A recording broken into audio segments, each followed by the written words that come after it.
بسم اللہ الرحمن الرحیم۔ السلام علیکم ناظرین، آج کی اس ویڈیو میں ہم بات کریں گے کہ کیسے ایک طائف کے گھر 7 ولیوں کی پیدائش ہوئی۔ ناظرین، روایات میں آتا ہے کہ حضرت موسیٰ علیہ السلام کے زمانے میں ایک عورت تھی جو کہ انتہائی بدکار اور انتہائی خوبصورت تھی۔ وہ عورت اتنی خوبصورت تھی کہ کوئی بھی مرد اس کو دیکھ کر اس کی طرف مائل ہو جاتا، اور کسی بھی مرد کی طرف وہ دیکھتی تو اسے اپنی طرف مائل کرتی اور برائی اور بدکاری کی دعوت دیتی۔ اس نے اپنے گھر میں ایک محل بنوایا، محل میں تخت بنوایا اور پھر تخت پر بیٹھ جایا کرتی، اور اس کے آس پاس مرد ہی مرد ہوتے، برائی اور بدکاری کے ارادے سے اس کے آس پاس آتے۔ ناظرین، کہا جاتا ہے کہ وہ ایک دن اپنے محل میں تخت پر بیٹھی تھی کہ ایک نوجوان کا وہاں سے گزر ہوا جو انتہائی عبادت گزار اور اس کا شمار عابدوں اور زاہدوں میں ہوتا تھا۔ جب اس نوجوان کی نظر اس عورت پر پڑی، عورت کی ایسی تصویر اس کے ذہن میں بنی کہ وہ جب واپس گیا تو اس کا عبادت میں کسی بھی طرح دل نہ لگا۔ اس نے ہر ممکن کوشش کی کہ اسے ذہن سے نکال دوں، مگر اس عورت کی تصور کو اپنے ذہن سے نہ نکال سکا۔ بہت کوشش کرنے کے بعد جب وہ کسی بھی طرح کامیاب نہ ہو سکا تو اس نے اتنی رقم جمع کی جتنی رقم میں وہ عورت کسی مرد کو اپنے قریب آنے دیتی تھی، اور عورت کے پاس چلا گیا۔ روایات میں آتا ہے کہ جب وہ عورت کے پاس پہنچا اور تخت کے قریب بیٹھا تو اس کے دل میں خیال آیا کہ میں نے اپنی ساری زندگی اللہ کی عبادت، اللہ کے خوف اور اللہ کے ڈر میں گزار دی، اور اگر آج میں یہ کام کرتے ہوئے مر گیا تو اللہ کو کیا منہ دکھاؤں گا۔ بس یہ خیال آنا تھا کہ اس کا جسم کانپنے لگا۔ اس نے اس عورت سے کہا، میں نے جانا ہے، مجھے کوئی ضروری کام ہے۔ عورت کہنے لگی، چلے جاؤ، مگر جس کام کے لیے آئے ہو وہ کام تو کرتے جاؤ۔ نوجوان نے انکار کر دیا۔ عورت کے بار بار اصرار پر اس نے کہا، میں نے اپنی ساری زندگی اللہ کی عبادت میں گزار دی ہے، اور میں یہ کام کر کے اللہ کو ناراض نہیں کر سکتا، اور وہاں سے اٹھ کر چلا گیا۔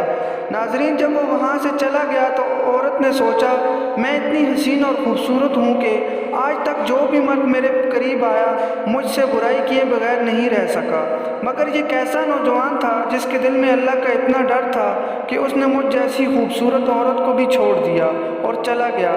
جب اس خیال نے اسے بار بار جھنجھوڑا تو اس نے یہ سوچ لیا کہ آج کے بعد میں بھی یہ کام نہیں کروں گی اور اللہ سے توبہ کروں گی، اور وہ حضرت موسیٰ علیہ السلام کے دربار میں گئی کہ وہ اللہ کے نبی ہیں، اور ان سے جا کر دریافت کروں کہ میری جیسی گنہگار عورت کے لیے بھی کوئی معافی کی گنجائش ہے۔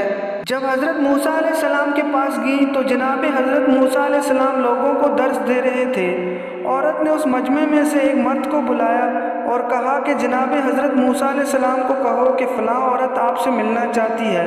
اس بے وقوف نے جا کر بڑے مجمع میں زور سے کہا، اے موسیٰ، فلاں عورت آپ سے ملنا چاہتی ہے۔ اب تو وہ نامی گرامی عورت تھی، سب جانتے تھے کہ وہ بدکار ہے۔ موسیٰ علیہ السلام کو غصہ آیا۔ موسیٰ علیہ السلام نے سختی سے کہا کہ اسے کہو چلی جائے یہاں سے، میں اسے نہیں ملنا چاہتا ہوں۔ اس بندے نے عورت کو جا کر پیغام دیا کہ اللہ کے نبی حضرت موسیٰ علیہ السلام فرما رہے ہیں کہ میں تم سے نہیں ملنا چاہتا، یہاں سے چلی جاؤ۔ ناظرین، علماء فرماتے ہیں کہ وہ عورت ٹوٹے دل کے ساتھ وہاں سے واپس آئی، اور راستے میں زار و قطار روتے ہوئے دل میں یہ سوچتی آئی کہ شاید میں اتنی بری ہوں کہ اللہ کے جلیل القدر نبی جناب حضرت موسیٰ علیہ السلام مجھ سے ملنا تک نہیں چاہتے، تو میری بخشش کیسے ہو سکتی ہے۔ گھر آ کر اس نے اپنے آپ کو کمرے میں بند کیا۔ اسے اور تو کچھ نہیں پتا تھا، مگر اس نے کہیں سے سنا ہوا تھا، اللہ کو جب منانا ہو تو سجدے میں اللہ سے معافی مانگو۔ وہ سجدے میں گری، روتی رہی، گڑ گڑاتی رہی، اللہ سے معافی مانگتی رہی کہ اتنی دیر میں دروازے پر دستک ہوتی ہے۔ اس نے سمجھا شاید کوئی مرد آیا ہے۔ دروازے پر گئی تو اس نے دیکھا سامنے دستک دینے والے کوئی اور نہیں بلکہ اللہ کے پیغمبر حضرت موسیٰ علیہ السلام کھڑے ہیں۔ اس عورت نے حیران ہو کر پوچھا، اے موسیٰ، اے اللہ کے نبی، میرے دروازے پر کیسے آئے؟ حضرت موسیٰ علیہ السلام نے کہا کہ دراصل جب تم میرے پاس آئی تھی تو میں لوگوں کو تبلیغ کر رہا تھا، اور میں نے خود تم سے ملنے سے انکار کر دیا تھا، مگر جب تم چلی گئی تو جبریل امین میرے پاس آئے اور اللہ کا پیغام لے کر آئے، اور اللہ پاک فرما رہے ہیں کہ اے میرے پیغمبر، میری ایک بندی آپ سے میرا راستہ پوچھنے آئی تھی، آپ نے اسے ڈانٹ دیا، اور مجھے اللہ نے کہا ہے تم اس کے گھر جاؤ اور اسے جا کر کہو آج تم نے توبہ کی ہے تو اللہ تم سے اتنا خوش ہے کہ اللہ نے تمہارے سارے گناہ معاف فرما دیے۔ اگلے دن اس عورت نے سوچا کہ میرا اس بستی میں رہنا بہت مشکل ہے، کیونکہ یہاں کے لوگ مجھے جانتے ہیں اور میری شہرت بری ہے، تو مجھے اس بستی کو چھوڑ دینا چاہیے۔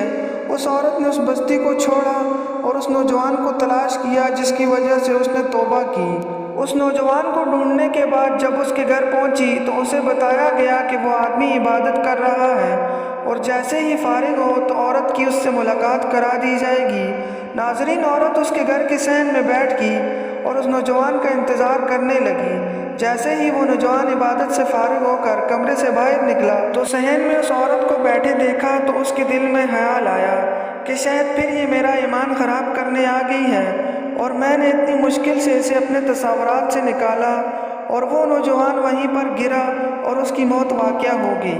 عورت نے اس نوجوان کے گھر والوں کو بتایا کہ پہلے میں ایسی تھی، یہ نوجوان میرے پاس آیا تھا اور اس کی صحبت کی وجہ سے مجھے توبہ کی توفیق نصیب ہوئی۔ میں نے اپنی پہلی والی زندگی سے توبہ کر لی ہے اور میں یہاں اس نوجوان سے ملنے آئی تھی کہ شاید یہ مجھ سے نکاح کر لیتا، مگر یہ خوف خداوند عالم سے گر کر مر چکا ہے۔ اسے بتایا گیا کہ اس کا ایک بڑا بھائی ہے، اس سے پوچھ لیتے ہیں کہ وہ اگر آپ سے نکاح کر لیتا ہے تو ہمیں کوئی اعتراض نہیں۔ ناظرین، علماء کرام لکھتے ہیں کہ اس عورت کی شادی اس نوجوان کے بڑے بھائی سے کر دی گئی، اور اللہ نے اس عورت کو سچی توبہ کرنے کا صلہ یہ دیا کہ اللہ نے اس عورت کو 7 بیٹے عطا کیے، اور وہ 7 کے 7 بیٹے بعد میں بنی اسرائیل کے بہت بڑے ولی گزرے۔ یعنی جب اللہ کرم کرنے پر آتا ہے تو پھر ایک طوائف کے گھر 7 ولیوں کی پیدائش فرما دیتا ہے۔